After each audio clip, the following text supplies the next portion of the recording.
Bandia, Amarada. Je me rappelle même plus comment on dit joli.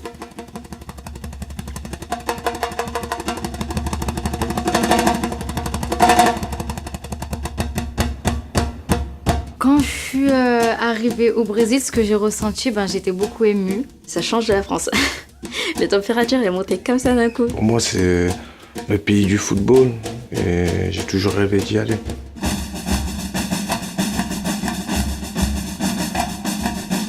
À Rio de Janeiro, on est sorti du minibus. Ils sont direct venus, ils nous ont dit tous bonjour, ils parlaient direct avec nous. C'est vraiment une autre mentalité. On a appris beaucoup de choses d'eux, comme ils en ont appris beaucoup de nous. On s'est fait des beaux souvenirs, on a pu faire plein de choses.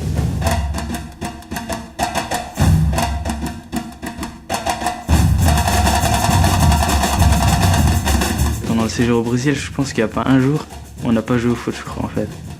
Moi, ça me faisait penser à FIFA Street. Parce que les terrains, comment ils étaient et tout ça, il y avait beaucoup de monde, il y avait une bonne ambiance, à crier et tout ça, c'était bien, moi j'aimais bien, il n'y a pas trop ça en France en fait. Il y avait tout, il y avait des filles, des petits, des grands, des moins grands. Et les filles aussi par contre, elles sont très très très fortes.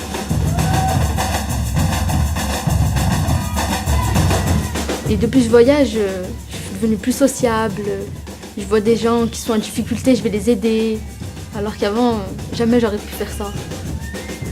Pour la majorité de l'équipe, et je pense que c'était aussi pour tous ceux qui sont allés au Brésil, que ce soit avant ou après moi, ils se sont rendus compte par exemple que les caprices qu'on s'amuse à faire en France, quand on a vu ce qui se passait au Brésil, on s'est dit voilà, on devrait vraiment éviter par exemple de ne pas respecter nos parents ou de faire autant de caprices parce qu'eux ils ont moins et pourtant ils sont beaucoup plus souriants que nous.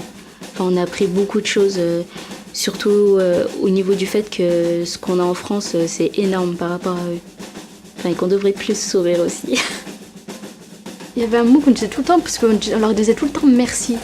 C'était... Attends, j'ai oublié c'était quoi, mais on leur disait tout le temps merci, merci, que... Voilà, obrigado. Mais nous, on le disait obrigada parce qu'on était une fille. Et ce mot, en vrai, tout le temps, on le disait parce que, on va dire, il nous apportait tellement de choses qu'on savait plus quoi dire à part merci. Je conseillerais à tout le monde d'y aller, c'est vraiment une expérience qu'il faut vivre. Ça a été un voyage pour moi magnifique, Inoubliable et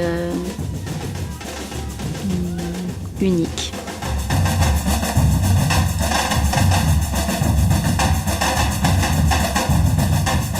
Quand je repense aux autres qui y sont en ce moment, j'ai un peu de la jalousie.